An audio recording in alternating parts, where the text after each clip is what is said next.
салом бинандагони гиромӣ, ин барнома иттилоъотии ахбор аст ки мустақиман аз телевизиони Тоҷикистон манзури шумо мегардад. Дар студия бо шумо Марҷона Шарипова. имрӯзҳо дар ҳамаи шаҳру ноҳияҳои мамлакат ба истиқболи ҷашни 30-солагии истиқлоли давлатӣ тадбирҳои ободониву бунёдкорӣ вусъат дошта, ин ҷашни умумии миллӣ бо дастовардҳои назаррас истиқбол гирифта мешавад. дар ҳамин замина имрӯз асосгузори сулҳу ваҳдати миллӣ, пешвои миллат, президенти ҷумҳурии Тоҷикистон муҳтарам Эмомалӣ Раҳмон ҷиҳати ифтитоҳи як қатор иншооти ҷашнӣ ва боздид аз вазъи соҳаи кишоварзӣ ба шаҳри Турсунзода ташриф оварданд. роҳбари давлат нахуст дар шаҳр марҳилаи аввали корхонаи истеҳсоли профили алюминии ҷамъияти дорои маҳсулоти маҳдуди Алюминпрофро ба истифода дода барои бунёди марҳилаи дуюми он санги асос гузоштанд. бояд гуфт ки маҳсулоти ниҳоии корхона ҳамчунин таъйиноти содиротӣ дошта дар марҳилаи аввал ҳадаф аст он ба бозорҳои кишварҳои иттиҳоди давлатҳои мустақил ба фурӯш бароварда шавад. гузориши ҳамкорони мо.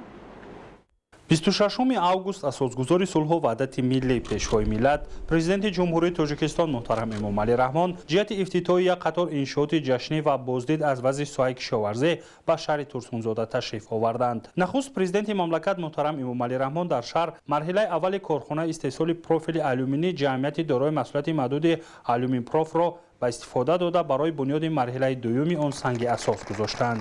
зимни боздид аз корхонаи Алюминпроф гуфта шуд ки коргоҳи навтасис имконият дорад дар як сол 7200 тонна алюминийро коркар намуда, аз он наздик ба 100 нави маҳсулоти ниҳоии саноатӣ истеҳсол намояд.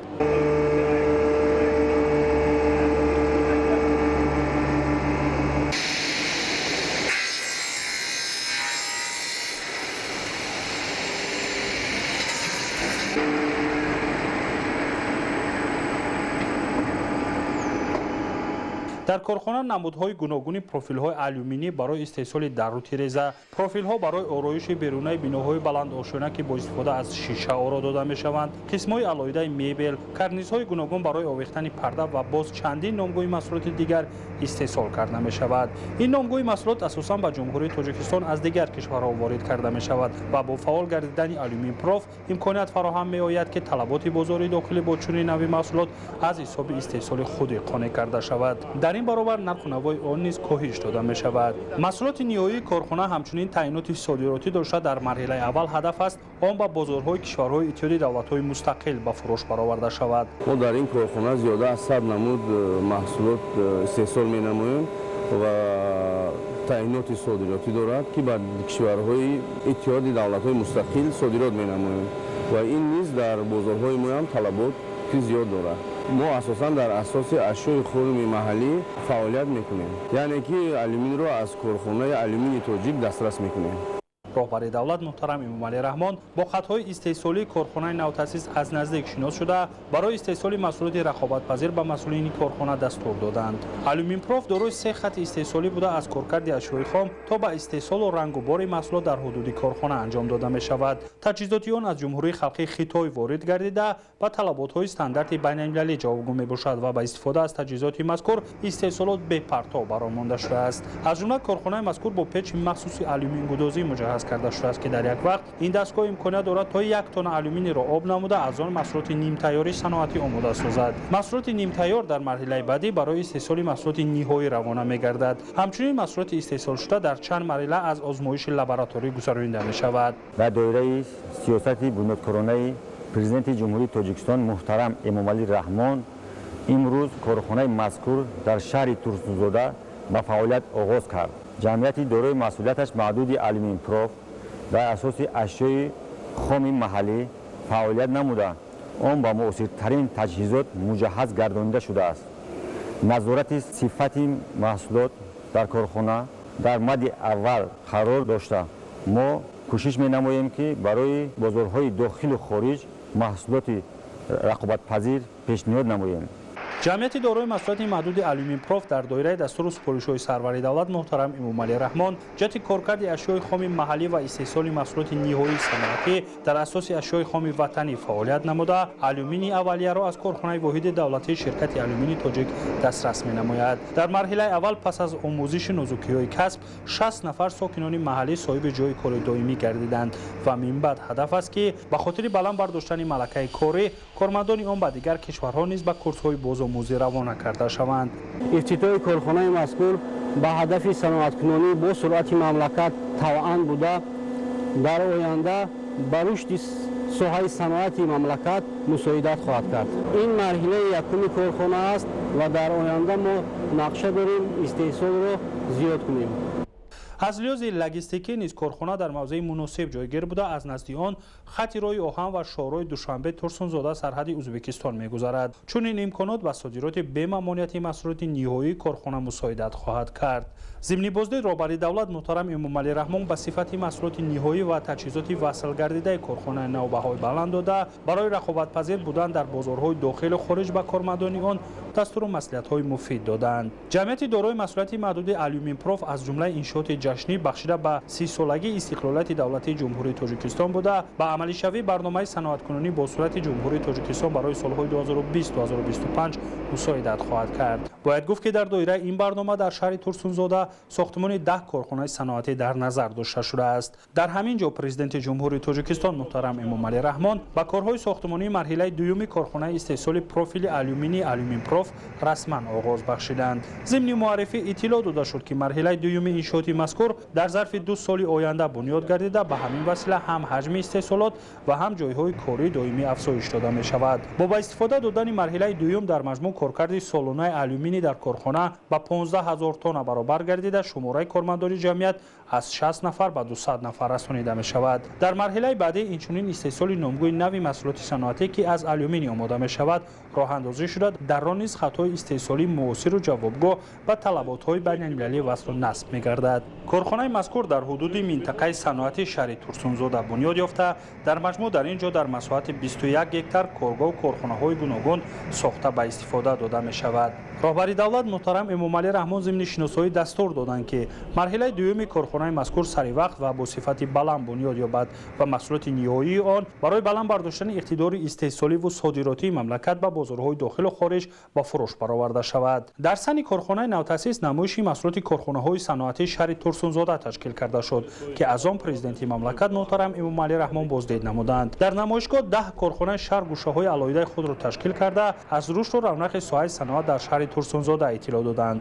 аз ҷумла гуфта шуд ки нишондиҳандаҳои соат дар ин шаҳр ҳамасола рӯ ба болоравӣ дошта ҳиссаи бахши саноат дар маҷмӯи маҳсулоти дохилии шаҳр ба тарзи чашмрас зиёд мегардад. ҳаҷми истеҳсоли маҳсулоти саноатӣ бо нархҳои муқоисашаванда дар нимсолаи аввали соли 2021 422 миллиону 182 аз 9 ҳазор сомониро ташкил додааст ки ин нишондод нисбат ба ҳамин давраи соли 2020 8.1 миллион сомонӣ зиёд мебошад. ҳоло дар ҳудуди шаҳр коргоҳҳои саноатие чун корхонаи воҳиди давлатии ширкати алюминии тоҷик, корхонаи фаръии давлатии алюминсохтмон, ҷамъияти дорои маҳсулияти маҳдуди тоҷмол, ҷамъияти саркор 2015, корхонаи шоҳасар ва боз чандин коргоҳҳои миёнаву азими саноатӣ фаъолияти босамар доранд. дар давоми як соли охир дар шаҳр истеҳсоли қуттиҳои пластикӣ, семент, гаҷ, оҳак, гӯшти мурғ ва коркарди мавиз баромонда шуд ки ин раванд вобастагии бозори дохилиро аз маҳсулоти воридотӣ хеле коҳиш дод. дар намоиши имрӯза корхонаҳои саноатии алюминӣ ва маҳсулоти алюминӣ, маҳсулоти оройшии сохтмонӣ, дару тирезаҳои пластикӣ,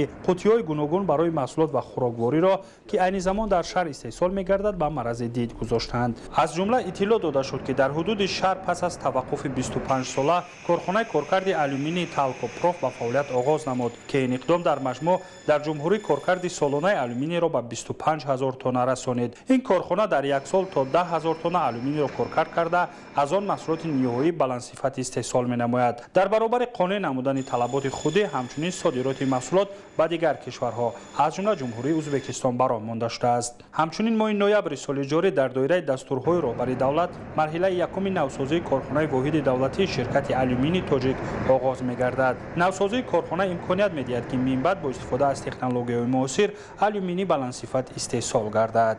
зимни боздиду суҳбатҳои самимии саноатчиёни шаҳри турсунзода ба президенти ҷумҳурии тоҷикистон муҳтарам эмомалӣ раҳмон барои таваҷҷӯҳи доимиашон нисбат ба рушди бахши саноат фароҳам сохтани имтиёзҳои гуногун ва дастгирии пайваста изҳори миннатдорӣ намуданд. حفظ اجتماعی اهالی مخصوصا با تعلیم و تربیت جلب نمودن قشر نیازمند جامعه از جمله یتیمان و نفران دارای امکانات محدود در سیاست اجتماعی دولت و حکومت جمهوری تاجیکستان مقام خاصه دارند. این است که دوام سالهای صاحب استقلالی در این سمت برنامه‌های مشخص مورد تطبیق قرار داده شدند. امروز با اشتراک اساسگذار صلح و وحدت ملی پیشوای ملت پرزیدنت جمهوری تاجیکستان محترم امام علی رحمان در شهر ترسونزاده مؤسسه دولتی تعلیمی لیسه اینترنت شهر ترسونزاده مورد بهره برداری قرار داده شد.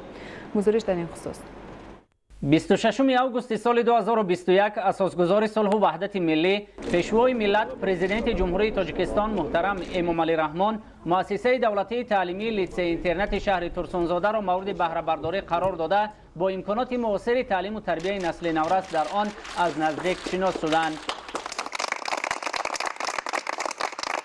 مؤسسه دولتی تعلیمی لیسه اینترنت شهر ترسونزاده از دو بینای دو آشیانه عبارت بوده با استقبال جشن 30 سالگی استقلال دولتی جمهوری تاجیکستان با اقدام صاحبکار وطنی راهبر تشکیلات جمعیتی خیریوی احیای سامانیان جورابک محیبوف ساخته شده است. مساحت عمومی انشاءات نو تعلیمی در شهر ترسونزاده 3 هکتار را در بر گرفته کارهای ساختمانی را 20 نفر متخصص محلی در دوام کمتر از 1 سال با صفت بلند به انجام رسانیده‌اند.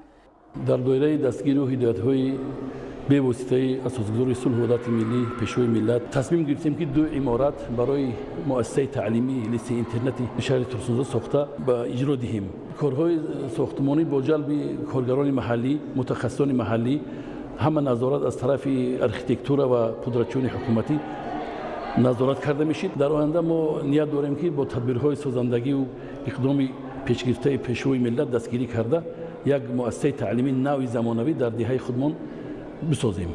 بینای تعلیمی لیسه اینترنت شهر ترسونزاده از 44 صنفخانه مجهز فنی از جمله شیمیا، فیزیکا، بیولوژیا، متماتیکا، گیومتریا، آمادگی دفاع حربی و کامپیوتری عبارت بوده برای 1000 نفر خواننده در یک بست پیش بینی گردیده است.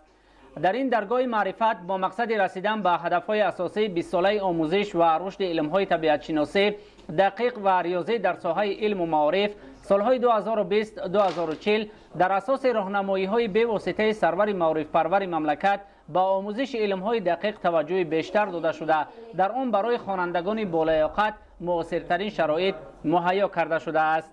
پیشوای ملت محترم امام علی رحمان اثنای بازدید از صنفخانه‌های تعلیمی این درگاه معرفت و شناسایی با امکانات فراهم کرده برای نسل نورس در آن اقدام صاحبکار وطنی را شایسته دستگیری ارزیابی کردند. باعث سرفرازی و خوشنودی است که با تشبث اساسگذار صلح و وحدت ملی پیشوای معظم ملت پرزیدنت جمهوری تاجیکستان محترم امام علی رحمان یک لیسه نو زمانوی ساخته به استفاده داده شد. ما آموزگاران، خوانندگان منتداری صمیمی خود را به پیشوای ملت بیان میکنیم. در ساحه معارف و علمی جمهوری تاجیکستان 20 ساله سالهای فنهای دقیق ریاضی و طبیعت شناسی اعلان شده است. ما آموزگاران با استفاده از شرایطی که در لیسه مهیا شده است کل خوانندگان را در روحیه وطن پرستی، وطنداری، علم دوستی، خویشتن شناسی تربیت می نماییم. در سن مؤسسه تعلیمی با مقصد ترغیب طرز حیات سالم و جلب خوانندگان و نورسان به سالمگردانی میدانچه معاصر ورزشی ساخته شده است. مساحت انشاءات ورزشی 621 متر مربع را در بر گرفته برای برگزاری مشغولیت‌ها با خوانندگان خیلی موافق می باشد. در ورزشگاه مسابقه اشتراک میکنم و میخواهم که در آینده ورزشگاه در وطن خودم خدمت رسانم.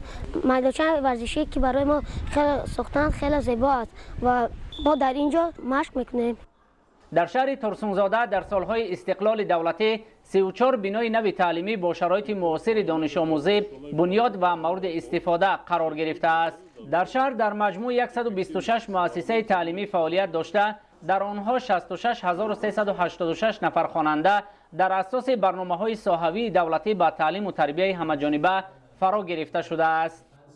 ما جوانان دوران استقلالیت миннатдории худро ба асосгузори сулҳу ваҳдати миллӣ пешвои миллат муҳтарам эмомалӣ раҳмон иброз менамоем ки барои мо ҷавонон чунин як литсейро бо тамоми шароитҳои замонавӣ муҳайё сохтаанд.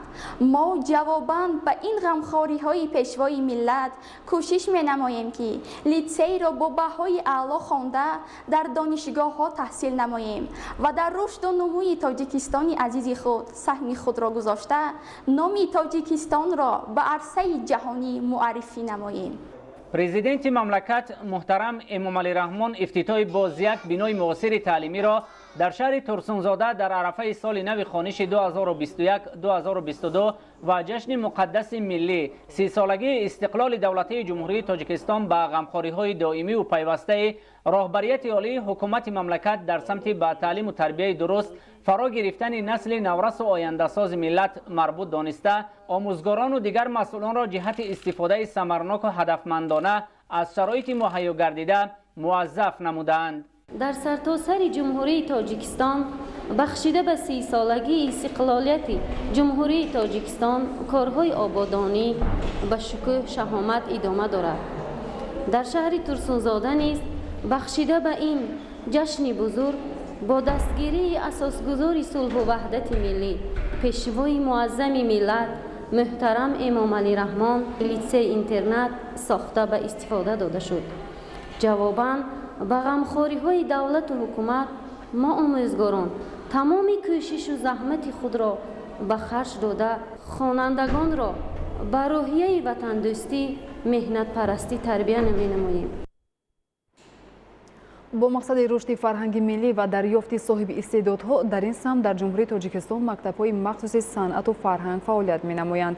имрӯз дар шаҳри турсунзода асосгузори сулҳу ваҳдати миллӣ пешвои миллат президенти ҷумҳурии тоҷикистон муҳтарам эмомалӣ раҳмон бинои нави муассисаи давлатии мактаби кӯдаконаи санъатро ифтитоҳ намуданд.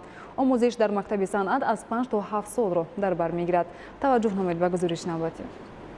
26 августи соли 2021 асосгузори сулҳу ваҳдати миллӣ пешвои миллат президенти ҷумҳурии тоҷикистон муҳтарам эмомалӣ раҳмон дар идомаи сафари корӣ дар шаҳри турсунзода бинои нави муассисаи давлатӣ мактаби кӯдаконаи санъатро мавриди истифода қарор доданд.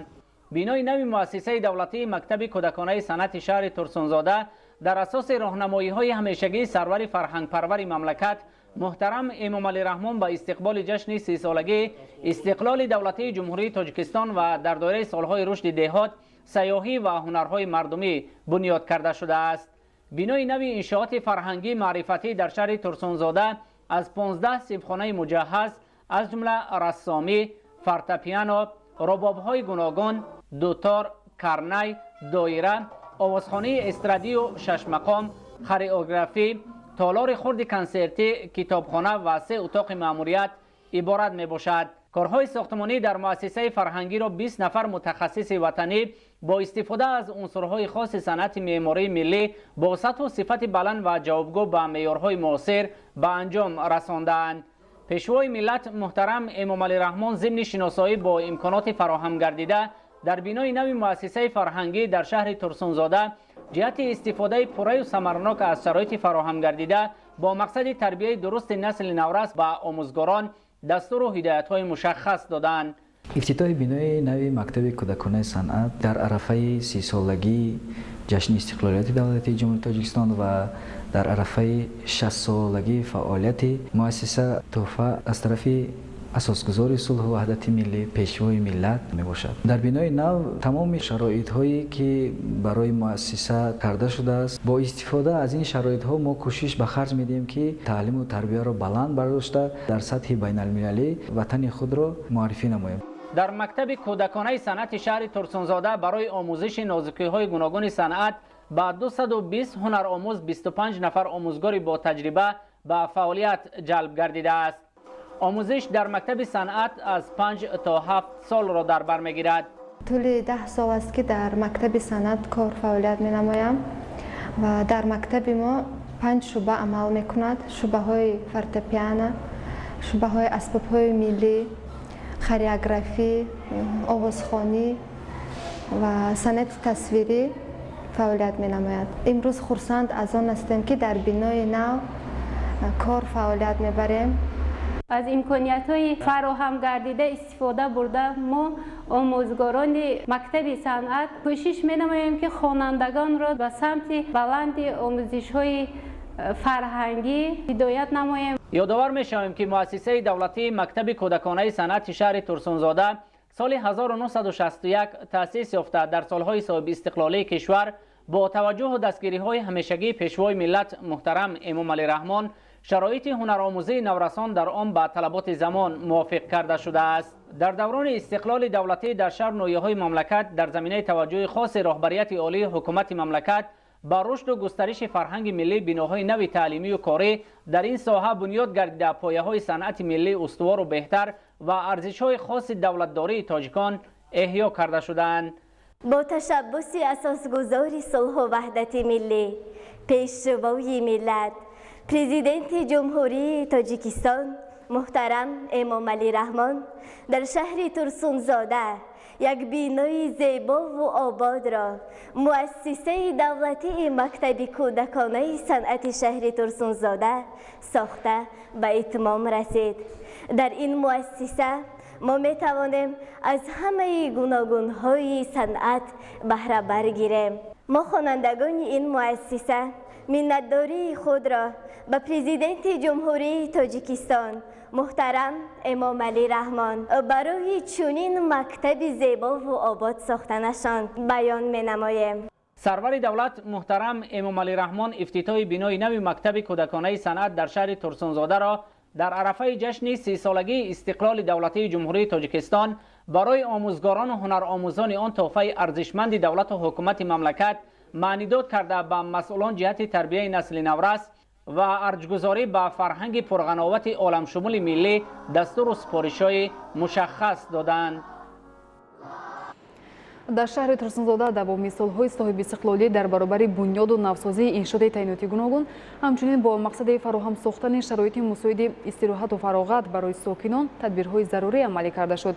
بنیاد باغ‌های فرهنگ و فراغتی در مرکز شهر ترسونزاده و دیگر انشاءات ورزشی و سالمگردانی نصب اتراکسیون‌های نوی کودکانه از جمله چنین عمل‌های بنیادکارانه به حساب می‌روند.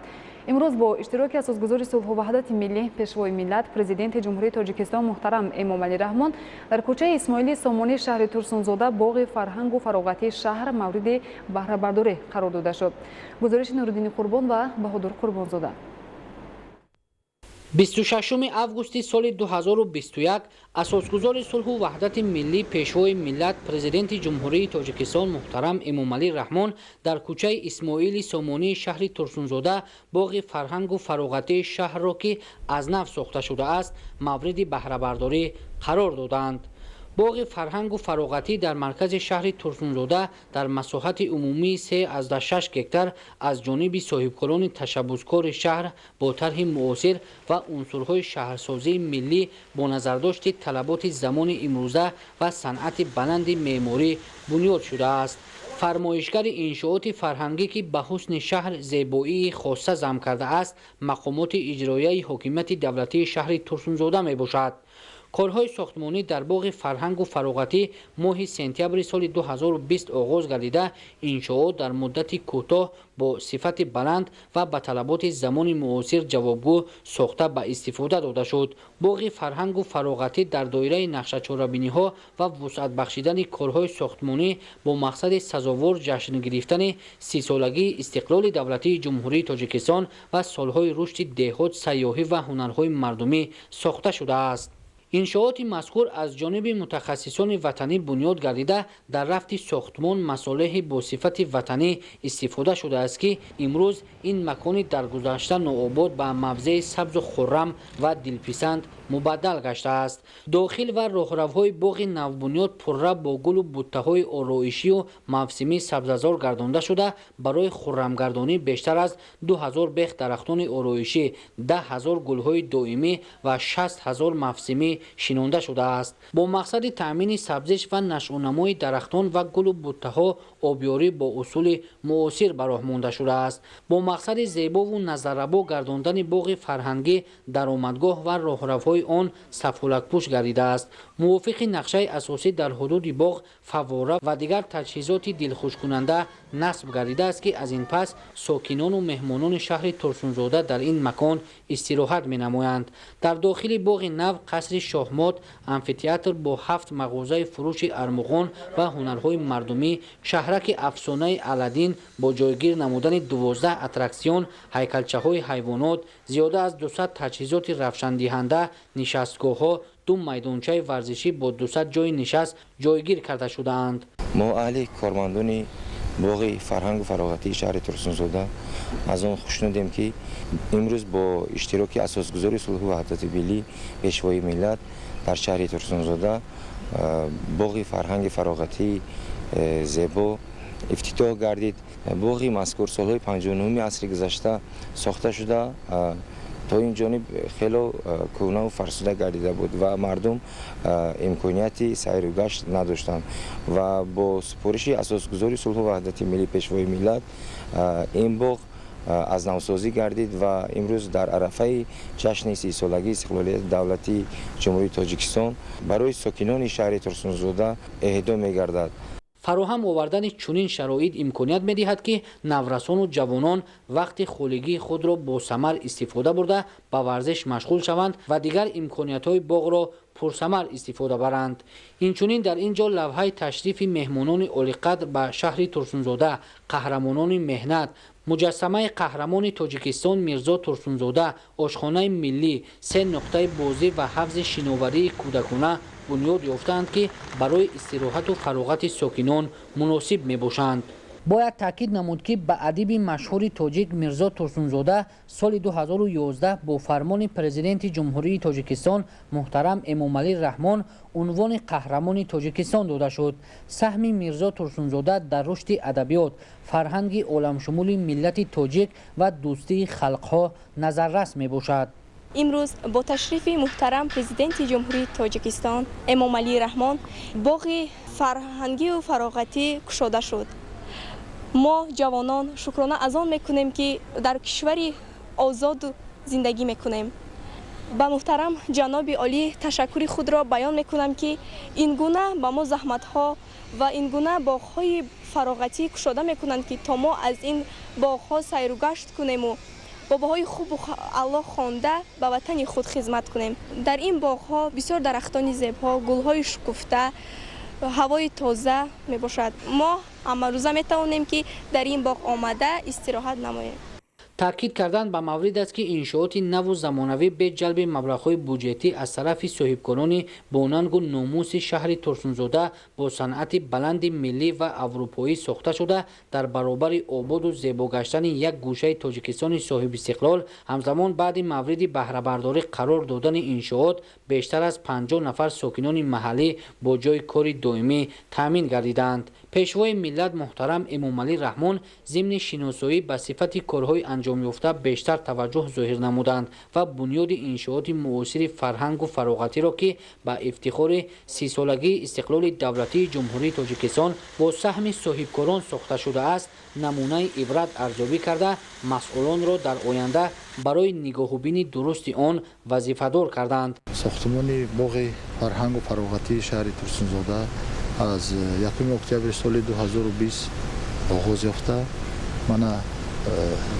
дар муддати 10 моҳ бо сифати баланд ба анҷом расид. дар боғи мазкур фаввораҳо сохта шуданд ва нишастгоҳҳои замонавӣ сохта шуданд. ҳамаи ҳамин роҳравҳое ки дар ҳамин боғ мебинед бо сафолакҳои истеҳсоли ватанӣ, фаввораҳо бо санги мармарҳои истеҳсоли ватанӣ восил карда шуданд.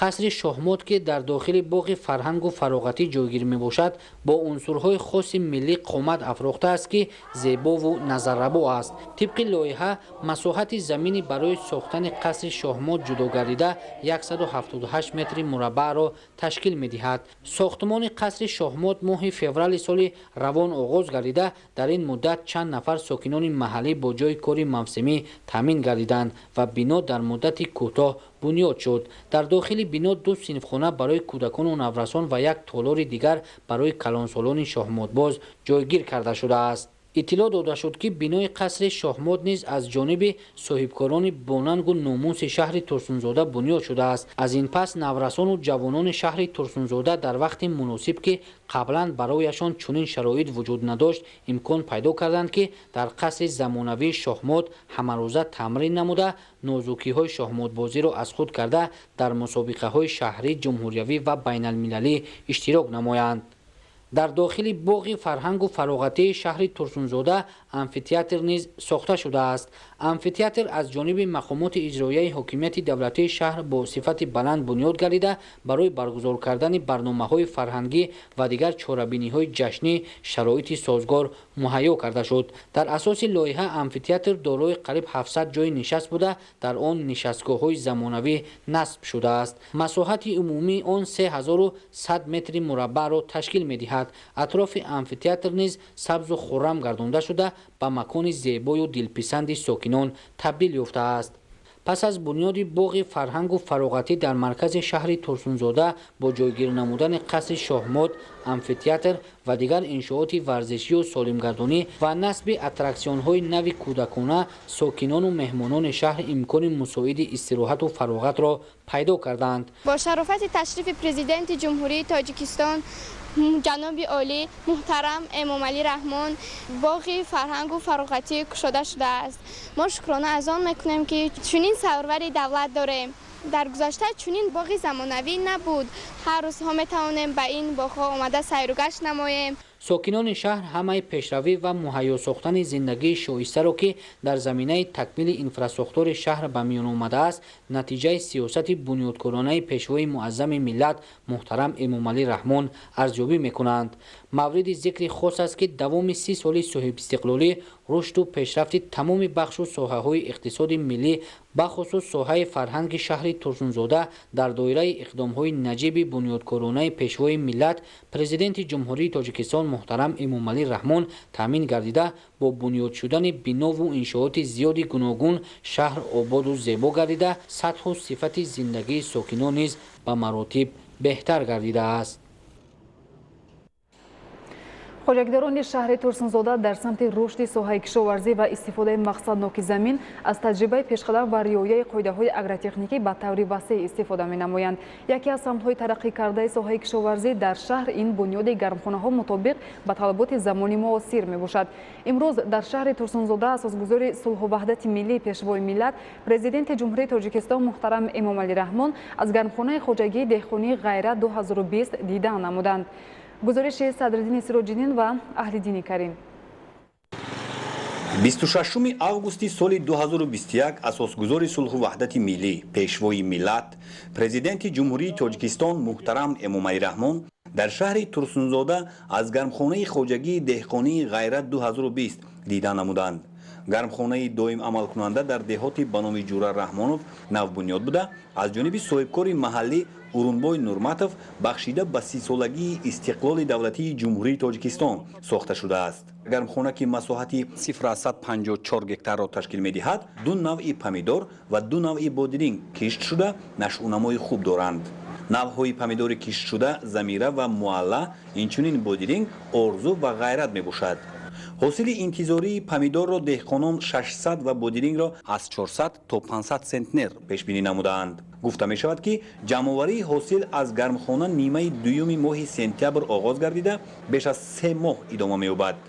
зироат дар иншооти замонавӣ тариқи қатрагӣ обёрӣ мешавад. технологияи обёрии қатрагӣ ба таври автоматӣ кор мекунад ва муҳлат инчунин ҳаҷми об дар ҷӯя тавассути компютер идора карда мешавад. این نظام که متمرکز میباشد از چند جانب به منفیت است. از یک طرف آب و از طرف دیگر نیروی برق صرفه میگردد. برای آبیاری زراعت در گرمخانه صاحبکار چاهی عمودی بنیاد نموده است. نظام گرمیدهی انشاءات باشد باری نخست در مملکت جاری گردیده است. در زمستان هوای سرد توسط هواکش‌های خرد که نیروی برق را نه آنقدر زیاد صرف می‌کنند به زیر زمین انتقال گردیده، از طرف دیگر گرمی زیر زمین به داخل گرمخانه وارد می‌شود. هواکش و قبورهای وصل و نصب شده که قطرشان 100 میلیمتر میباشد در تابستان نیز وظیفه خود را دارند. در این دوره تکنولوژی مذکور برعکس از محیط گرمخانه گرمی زیاد را کشیده از زیر زمین سردی را انتقال میدهد. یعنی این نظام در همه فصل سال هوای گرمخانه را معتدل و برای پرورش سبزیجات مطابق نگاه می‌دارد. گرمخانه ما پوره از جانب متخصصان محلی بنیاد کرده شده است. برای نصب و وصل تجهیزات‌های گرمدهی، آبیاری و غیره ما از خارج متخصص دعوت نکرده ایم. تنها با آموختن نظام همه کارهای خودمون انجام داده ایم. طرز کار با تکنولوژی را هم کارگران پوره آموختند. گرمخانه از 5 قسم عبارت است و درجه نشیبی بالاپوش هر کدام آن با نظرداشت نیروی آفتاب در دوام روز تامین کرده شده است. این عامل در فصل زمستان باعث معتدلی هوا در داخل گرمخانه می شود. با بنیاد گردیدن گرمخانه زمانوی در شهر ترسونزاده 13 نفر با جای کار دائمی تامین شده. در موسم جمع‌آوری حاصل باز چند نفر ساکنان محلی به کار موسمی جلب می شوند. ما خیلی خرسند شدیم که با جای کار دائمی و معاش خوب تامین شدیم. از این حساب سطح زندگیمان باز هم بهتر می شود. در وقت جمع آوری حاصل به هر یکی ما مقداری معین محصولات می دهند. صبحانه به خوراک نصف روزی ما از حساب صاحب کار می باشد. کارمان هم دشوار نیست. در همه فصل سال ما در هوای معتدل کار می کنیم. منتداری خود را به پرزیدنت مملکتمان محترم امامعلی رحمان بیان میکنیم که صاحبکاران را دستگیری میکنند. با آنها ما ساکنان را با جای کار تامین مینمایند. به پیشوای ملت محترم امامعلی رحمان اطلاع دادند که حاصل از گرمخانه خواجگی دهقانی غیرت 2020 به دست آمده اساساً در بازار داخل مملکت از جمله بازارهای شهر دوشنبه به فروش گذاشته می شود و خواجگیداران نقشه دارند در آینده به کشورهای خارجی نیز سبزیجات را صادر نمایند. هدف ما در همه فصل سال از جمله در فصل زمستان و اول بهار که سبزیجات در بازارهای کشور کم می شوند فعالیت نموده در کاهش یافتن حجم واردات آن سهم گذاریم. غیر از این نقشه داریم صادرات را نیز به کشورهای همسایه و فدراسیای روسیه به راه مانیم. سروری دولت محترم امامعلی رحمان بنیاد گردیدن چنین گرمخانه‌های زمانوی را زمینه اساسی در فراوانی محصولات و دسترس بودن نرخ آن در بازار استعمالی معنی داد نمودند. دوام سالهای استقلالیت ما مشاهده کرده ایم که صاحبکاران مملکت از جانب دولت بخصوص پیشوای ملت محترم امامعلی رحمان همه جانبه دستگیری می‌یابند. ما هم با استفاده از این امکانیت موجود گردیده تجارت خود را رشد بخشیده ایستاده ایم. ما کوشش میکنیم که در آینده مساحت گرمخانه‌مان را وسیع گردانده همچنین سهم خود را در تامین امنیت آذوقه‌واری که هدف استراتژیک مملکت میباشد گذاریم. اینچنین جایهای کاری نیز بیشتر نماییم. طبق معلومات آماری در شهر ترسونزاده مساحت عمومی گرمخانه ها 32 گکتار را تشکیل می دهد و از این نشان داد 16.5 گکتار دائم عمل کننده می باشد. در گرمخانه های موجوده همه نمودی سبزیجات پرورش کرده می شود. در همین جا حاصل سبزیجاتی در شرایط گرمخانه به دست آورده خواجگیداران به نمایش گذاشته شد.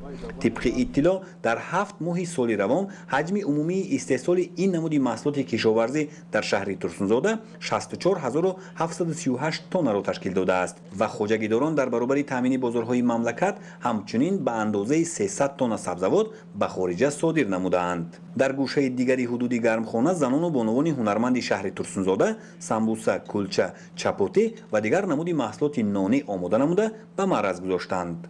مورد به تاکید است که در برابر بنیادی گرمخانه همچنین صاحبکار بیش از 2 کیلومتر راه دهه غیرت را اسفالت پوش نموده است. президенти мамлакат пешвои миллат муҳтарам эмомалӣ раҳмон ба соҳибкор ҷиҳати саҳм гузоштан дар корҳои ободонӣ ва фароҳам овардани шароити хуби зиндагӣ ба мардум изҳори сипос намуда иқдомҳои созандаи ӯро шоистаи таҳсин ва намунаи ибрат барои ҳар шахси ватандӯсту меҳаmpараст ҳисобиданд. бо истифода аз имкони созгори таълиму тарбия омӯзгорон бо ҳисси баланд барои дар роҳияи худшиносию худогоҳӣ тарбия намудани насли наврас кӯшиш намуда дар ин росто насли наврас дар доираи 20-солаи омӯзиш ва рушди фанҳои табиатшиносӣ дақиқ ва риёзӣ ба омӯзиши илмҳои замон бештар таваҷҷӯҳ зоҳир мекунанд.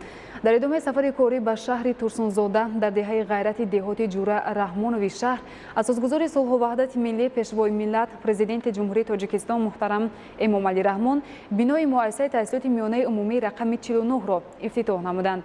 гузориши Самандар Искандарзода ва Дилшод Қурбонзода. 26 август асосгузори сулҳу ваҳдати миллӣ пешвои миллат президенти ҷумҳурии тоҷикистон муҳтарам эмомалӣ раҳмон дар деҳаи ғайрати деҳоти ҷура раҳмонови шаҳри турсунзода бинои муассисаи таҳсилоти миёнаи умумии рақами 49-ро мавриди истифода қарор доданд. иншоот сеошона буда дорои 16 синфхонаи таълимӣ, китобхона, ҳуҷраҳои корӣ, маҷлисгоҳ бо 100 ҷойи нишаст, озмоишгоҳ, синфхонаи компютерӣ, китобхона, ошхона ва дигар ҳуҷраҳои ёрирасон мебошад. муассисаи нави таълимӣ барои 850 хонанда дар ду баст пешбинӣ шудааст. миннатдории самимии худро ба пешвои миллат барои дастгириҳои ҳаматарафаашон мерасонам. бояд қайд кард ки яке аз дастгирии бевоситаи ҷавонпарвари тоҷикон ин эълон намудани озмонҳо аз ҷумла Тоҷикистон ватани азизи ман фуруғи субҳи доноӣ китоб аст, илм фуруғи маърифат ва озмуни навбатии солҳои омӯзиш ва рушди фанҳои дақиқ, табиӣ, риёзӣ дар соҳаи илму маориф мебошад ки ба ин васила ташвиқу тарғиби насли ҷавонро ба илму фан даҳчанд менамояд. мо зодагони даврони истиқлол дар ивази дастгириву ғамхориҳои пешвои маҳбуби миллат талош меварзем ки бо баҳои хубу аъло ва садоқат ба сарзамини аҷдодиамон чун дирӯз имрӯз низ содиқу вафодор мемонем. ҷавонон бояд на танҳо дар сухан балки дар амал низ пайрави асили пешвои миллат бошанд. ҳамчунин дар назди муассисаи таълимӣ майдончаи варзишӣ барои футболи хурд, волейбол ва баскетбол бунёд гардида атрофи иншоот ободу зебо карда шудааст. бинои муассисаи таҳсилоти миёнаи умумии рақами 49 дар арафаи таҷлили ҷашни бузурги миллӣ сисолагии истиқлоли давлатии ҷумҳурии тоҷикистон аз ҷониби соҳибкори маҳаллӣ Урунбой Нурматов бунёд гардидааст. мо пеш шароит надоштем, 4 синфхона доштем. дар зимистон борон чакида ҳама ҷо тар мешуд, ягон синфхонаи алоҳида надоштем. мана ҳозир ҳама шароит ҳаста.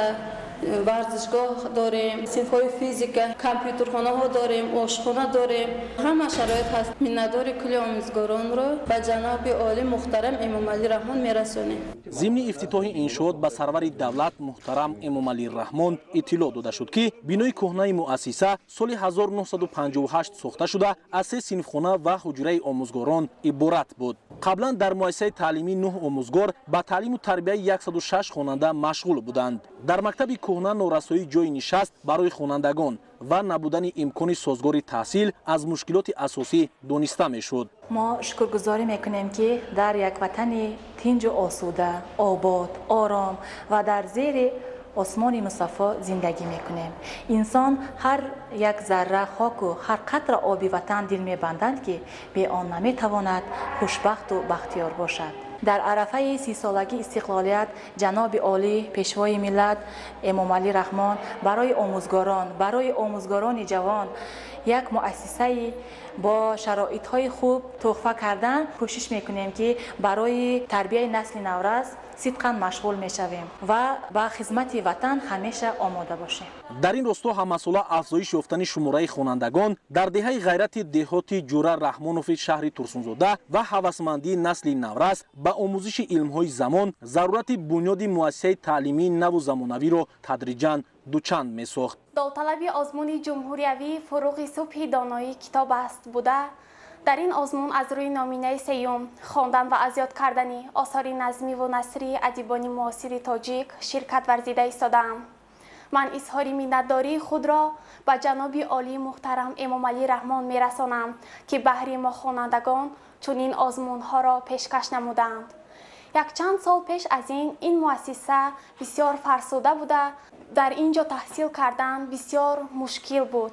امروز باشد با سرداری اساسگذاری صلح و وحدت ملی پرزیدنت جمهوری تاجیکستان، پیشوای معظم ملت جناب عالی محترم امام علی رحمان چنین مؤسسه زیبا، تازه و آزاده، صنفخانه‌هایش وسیع بر هوا بنیاد گردیدند.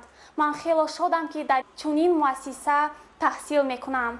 پرزیدنت جمهوری تاجیکستان محترم امام علی رحمان اقدام صاحبکار محلی را شایسته تحسین و نمونه عبرت خوانده در عرفه جشن 30 سالگی استقلال دولتی جمهوری تاجیکستان و روز دانش افتتاح انشاءات را تحفه ارزنده به آموزگاران، خوانندگان و قدم استوار در سمت رشد ساحه معارف شهر معنیداد نمودند. ما آموزگاران شاد از آن هستیم که با اشتراک پیشوای ملت محترم امام علی رحمان این بارگاه علم و معرفت با تمام شرایطش در عرفه روز دانش به ما تقدیم کرده شد. مهیا گشتن شرایط ضروری از هر یک نفر آموزگار در جاده تعلیم و تربیت خوانندگان مسئولیت دوچند را تقاضا می کند.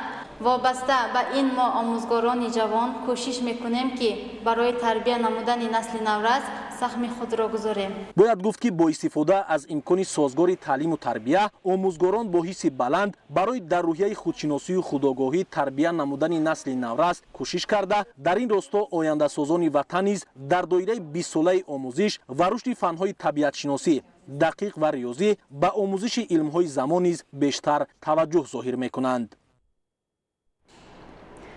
در ادامه سفر کاری در شهر ترسونزاده اساسگذار صلح و وحدت ملی پیشوای ملت پرزیدنت جمهوری تاجیکستان محترم امام علی رحمان از خوجگی دهخانه انگورپروری باغ سامان دیدن نموده با رفت جمع‌آوری حاصل انگور شناس شدند. خوجگی دهخانه انگورپروری باغ سامان در دهات جوره رحمان شهر ترسونزاده سال 2008 با تشبث بی‌واسطه پیشوای ملت محترم امام علی رحمان تأسیس یافته.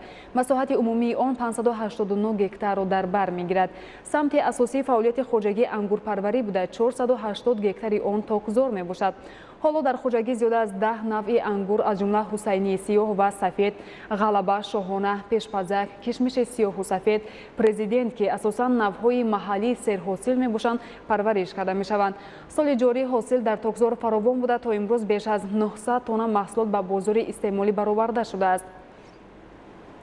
بعدشناسای با فعالیت باغپروران و بازدید از تاکزار نمونوی خوجگی دهخانه باغ سامان پرزیدنت مملکت محترم امام علی رحمان با فعالیت سرمشقت و پرثمر باغداران بهای بلند دادند. پرزیدنت جمهوری تاجیکستان محترم امام علی رحمان در خوجگی دهخانه باغ سامان با دستاوردهای مهنتکشان و دهقانان که بر نمایش گذاشته شده بود شناس شدند. در نمایش نوع‌های گوناگون انگور که سالهای آخر بیشتر پرورش و استحصال می‌گردند معرفی گردید. همچنین اهل زحمت خوجگی مربا و شربت و افشوره‌ها از میوه‌جات را که برای ذخیره پیش بینی شدند بر نمایش گذاشتند. سهمداران خوجگی قطعه معین زمین را در اختیار داشته با اعضای خانواده با استفاده از تجربه بوی انگورپروری مشغول کار میباشند. در 9 هکتار خوجگی باغ میوه دهنده موجود بوده همه ساله حاصل فراوان به دست آورده می شود. رهبریت خوجگی با جانبداری از سیاست سازنده و بنیادکارانه پرزیدنت جمهوری تاجیکستان محترم امام علی رحمان از حساب درآمدهای صافی خود انشاءات گوناگون اجتماعی از جمله بنگاه‌های طبی و میدانچه‌های ورزشی در دهه‌های سعدی شیرازی و زرکمر شهر ترسونزاده ساخته در وسعت بنیادکاری‌ها سهم نظر است می‌گذارند. سال گذشته با دستگیری خوجگی به طور حشر مؤسسه‌های تعلیمی و قریب 3 کیلومتر راه حدود دهه‌های اطراف خوجگی تعمیر گردیده. امسال نیز قریب 2 کیلومتر راه اسفالت پوش کرده شده است. در خوجگی در برابر انگورپروری به چاره‌واداری نیز دقت مخصوص روانه شده است. عین حال در خوجگی زیاده از 5200 سر گوسفند پرورش کرده می شود. برای استحصال گوشت نیز خوجگی در اختیار خود بیش از 50 سر چاروای کلان دارد. باید تذکر داد که شالیکاری و کشت خوراک چاروا هم در خوجگی وسیع به راه مانده شده است. برای باز هم بلند برداشتن حاصل ناکی و استحصال و صادرات نوع‌های گوناگون انگور به خارج مملکت سرور دولت محترم امام علی رحمان با رهبریت خوجگی دهخانه باغ سامان شهر ترسونزاده مصلحت و توصیه‌های سودمند دادند. асосгузори сулҳу ваҳдати миллӣ пешвои миллат президенти ҷумҳурии тоҷикистон муҳтарам Эмомалӣ Раҳмон дар идомаи сафари корӣ дар шаҳри Турсунзода аз хоҷагии деҳқонии ангурпарварии ҳоҷӣ Неъмат боздид намуданд. Хоҷагии деҳқонии ангурпарварии ҳоҷӣ Неъмат соли 2011 таъсис ёфта, дар ихтиёри худ 105 гектар замин дорад ва аз ин ҳисоб 100 гектараш токзор мебошад. соли дуюм аст ки дар хоҷагии деҳқонии ангурпарварии ҳоҷӣ Неъмат парвариши ангури навъи президент ба роҳ омода шудааст ки ҳосилноки баланд дорад.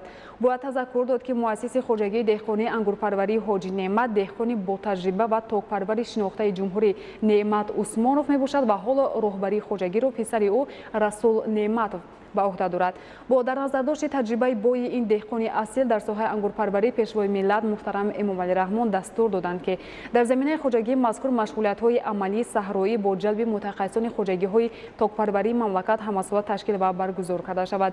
ҳамчунин дар беш аз 1.5 гектар замини хоҷагии кишту парвариши сабзавоту полезӣ ба роҳ монда шуда ҳар қитъа замин бо самар истифода мегардад. самти дигари фаъолияти хоҷагии чорвопарварӣ мебошад ки 2000 сар гӯсфанд парвариш карда мешавад. барои таъмини ғизо ба чорво дар қитъаҳои алоҳидаи хоҷагӣ ҷуворимака ва юнучқа кишту ҷамъоварӣ шуда чорвои майда дар ҳама фасли сол бо хӯроки хушсифат таъмин аст. ҳудуди хоҷагӣ бо масофаи зиёда аз 5 километр роҳ асфалт пӯш карда шудааст. ба президенти ҷумҳурии тоҷикистон муҳтарам Эмомалӣ Раҳмон иттилоъ доданд ки соли ҷорӣ дар баробари таъмини бозори дохилӣ аз ҳисоби хоҷагии мазкур қариб 500 тонна ангур ба хориҷи кишвар содирот карда шудааст ва ин раванд бо маром идома дорад. бо мақсади беталаф нигоҳ доштани маҳсулот ва дар ҳама фаслҳои сол ба мардум пешниҳод кардани ангури тару тоза дар ҳудуди хоҷагии сардхонаи замонавӣ бунёд гардида иқтидори ғунҷоиши он 1000 тоннаро ташкил медиҳад. сардхона дорои 12 нуқтаи нигоҳдории маҳсулот мебошад. бо роҳнамоии сарвари давлат ва ҷиҳати дастгирии сиёсати инсондӯстонаи пешвои миллат роҳбарияти хоҷагии ангурпарварии ҳоҷӣ Неъмат дар амалӣ кардани корҳои хайру савоб низ саҳми назар аст дорад. аз ҷониби роҳбари хоҷагии ташкилоти хайравии эҳсони сомониён таъсис ёфта сарпарастии 50 нафар шахси ниёзмандро ба уҳда дорад. инчунин хоҷагӣ дар бунёду навсозии роҳу пулҳо, корҳои соҳилбандӣ, таъмир ва сохтмони муассисаҳои таълимӣ, тандурустӣ, ободонии маҳал ва чароғонкунии кӯчаҳо саҳм гузор аст. бинандагони гиромӣ, нашри навбатии барномаи иттилоъоти ахбор хотима мебарам. хайр то нашрҳои баъдӣ.